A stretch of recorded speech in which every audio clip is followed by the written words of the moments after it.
ദാ ഈ ഒരു കേക്ക് ഉണ്ടാക്കാൻ വേണ്ടിയിട്ട് വെറും 10 മിനിറ്റ് മതി. വളരെ സിമ്പിളായിട്ട് നമുക്ക് തയ്യാറാക്കി എടുക്കാൻ വേണ്ടി പറ്റും. അതും ഗോതമ്പ് പൊടി ഉപയോഗിച്ചാണ് ഇത് തയ്യാറാക്കി എടുത്തിരിക്കുന്നത്. ഇതെങ്ങനെയാണ് ഉണ്ടാക്കുന്നതെന്ന് നോക്കിയാലോ? അതിനായിട്ട് ആദ്യം തന്നെ മിക്സറിൻ്റെ ജാർ എടുത്തിട്ടുണ്ട്. അതിലേക്ക് 2 മുട്ടയാണ് പൊട്ടിച്ചൊഴിച്ച് കൊടുത്തിരിക്കുന്നത്. മുട്ട റൂം ടെമ്പറേച്ചറിലായിരിക്കാൻ വേണ്ടിയിട്ട് ശ്രദ്ധിക്കണം. അതുപോലെ മിക്സിയുടെ ജാറിൽ ഒട്ടും തന്നെ വെള്ളപ്പറ്റി ഇല്ലാതിരിക്കാൻ വേണ്ടിയിട്ട് ശ്രദ്ധിക്കണം. ഇനി ഇതിലേക്ക് 1/2 ടീസ്പൂൺ വാനില എസൻസ് ചേർത്ത് കൊടുക്കാം. ഞാനിവിടെ വൈറ്റ് വാനില എസൻസ് ആണ് ഉപയോഗിച്ചിരിക്കുന്നത്. ഹൈ സ്പീഡിൽ ഒരു 30 സെക്കൻഡ് നേരത്തേക്ക് നല്ല പോലെ തന്നെ ഒന്ന് ബീറ്റ് ചെയ്തെടുത്തിട്ടുണ്ട്. അതിനുശേഷം ഇതിലേക്ക് 1/2 കപ്പ് പഞ്ചസാരയാണ് ചേർത്ത് കൊടുത്തിരിക്കുന്നത്. കൂടെ തന്നെ 2 ഗ്രാമ്പും കൂടെ ചേർക്കുന്നുണ്ട്. ഒരു പ്രത്യേക ഫ്ലേവറാണ് ഈ ഒരു ഗ്രാമ്പും കൂടെ വരുമ്പം. വീണ്ടും ഒരു 30 സെക്കൻഡ് നേരത്തേക്ക് ഹൈ സ്പീഡിൽ നല്ല പോലെ തന്നെ ഒന്ന് ബീറ്റ് ചെയ്തെടുത്തിട്ടുണ്ട്. അതിനുശേഷം ഇതിലേക്ക് 1/4 കപ്പ് റിഫൈൻഡ് ഓയിൽ ചേർത്ത് കൊടുക്കാം. മണമില്ലാത്ത ഏത് ഓയിൽ വേണമെങ്കിലും ഉപയോഗിക്കാവുന്നതാണ്. ലോ സ്പീഡിൽ ഒന്ന് കറക്കിയെടുത്തതിന് ശേഷം ഇതിലേക്ക് 1 കപ്പ് ഗോതമ്പ് പൊടി കൂടെ ചേർത്ത് കൊടുക്കാം. ഇനിയിപ്പോൾ ഗോതമ്പ് പൊടി നിങ്ങൾക്ക് വേണ്ടാന്നുണ്ടെങ്കിൽ ഈ ഒരു സെയിം കേക്ക് നിങ്ങൾക്ക് മൈദയിലും ഉണ്ടാക്കാം കേട്ടോ. ഇനി ഇതിലേക്ക് 1 ടീസ്പൂൺ ബേക്കിംഗ് പൗഡർ ചേർത്ത് കൊടുക്കാം. കൂടെ തന്നെ 1/4 ടീസ്പൂൺ ബേക്കിംഗ് സോഡ കൂടെ ചേർത്ത് കൊടുക്കുന്നുണ്ട്.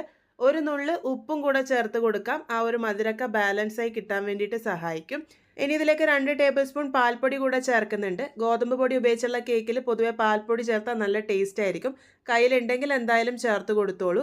കൂടെ തന്നെ 1/4 കപ്പ് പാലും കൂടെ ചേർത്ത് കൊടുക്കുന്നുണ്ട്. പാലും റൂം ടെമ്പറേച്ചറിലായിരിക്കാൻ വേണ്ടിയിട്ട് ശ്രദ്ധിക്കണം.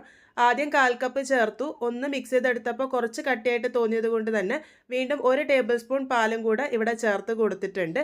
എല്ലാം കൂടെ മിക്സ് ചെയ്തെടുത്താൽ അതായത് ഈ ഒരു കൺസിസ്റ്റൻസിയിലാണ് ഉണ്ടാകുക.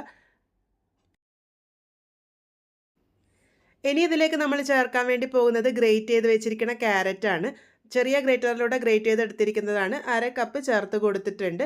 എല്ലാം കൂടെ നന്നായിട്ട് മിക്സ് ചെയ്തെടുക്കാം. ഓവർ മിക്സിങ് ചെയ്യണ്ട കേട്ടോ, കേക്ക് ഡെൻസായി പോവും.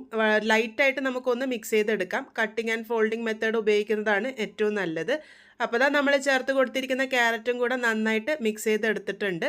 ഈ ഒരു കൂട്ടിൻ്റെ കൺസിസ്റ്റൻസി ഈ ഒരു പാകത്തിനാണ് ഉണ്ടാകുക. ഒരുപാട് ഒഴുകുന്ന ടൈപ്പല്ല, ഒരല്പം തിക്കായിട്ടുള്ള കൂട്ടാണ് നമുക്ക് ആവശ്യമായിട്ടുള്ളത്. ഇനി ഇതെങ്ങനെയാണ് ചുട്ടെടുക്കുന്നതെന്ന് നോക്കാം. അതിനായിട്ട് ഇവിടെ ഉണ്ണിയപ്പ ചട്ടിയാണ് ഉപയോഗിച്ചിരിക്കുന്നത്. അതിലേക്ക് ആദ്യം തന്നെ ഒന്ന് എണ്ണ സ്പ്രെഡ് ചെയ്ത് കൊടുക്കാം. റിഫൈൻഡ് ഓയിലാണ് ഇവിടെ ഉപയോഗിച്ചിരിക്കുന്നത്. എല്ലാ കുഴിയിലേക്കും എണ്ണ നല്ലപോലെ ആക്കിയതിന് ശേഷം ഓരോ കുഴിയിലേക്കും 1/4 ഭാഗത്തോളം മാത്രം കൂട്ടൊഴിച്ച് കൊടുക്കുക.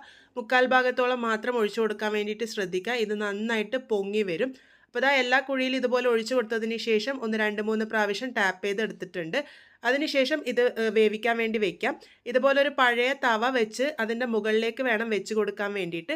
തവ നല്ലപോലെ ചൂടായി വന്നതിന് ശേഷമാണ് ഈ ഒരു പാൻ അതിൻ്റെ മുകളിലേക്ക് വെച്ച് കൊടുത്തത്.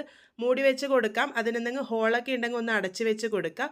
ഏറ്റവും ലോ ഫ്ലെയിമിൽ വെച്ച് 10 മിനിറ്റ് നേരമാകുമ്പോഴേക്കും നമ്മളുടെ കേക്ക് പാകത്തിന് റെഡിയായിട്ട് വന്നിട്ടുണ്ടാകും. നോക്കൂ, അതിൻ്റെ അടിഭാഗമൊക്കെ നല്ല പെർഫെക്റ്റ് ആയിട്ട് തന്നെ വന്നിട്ടുണ്ട്. നല്ല പെർഫെക്റ്റ് ആയിട്ടുള്ള നമ്മളുടെ ക്യാരറ്റ് കേക്ക് ഇവിടെ റെഡി ആയിട്ടുണ്ട്.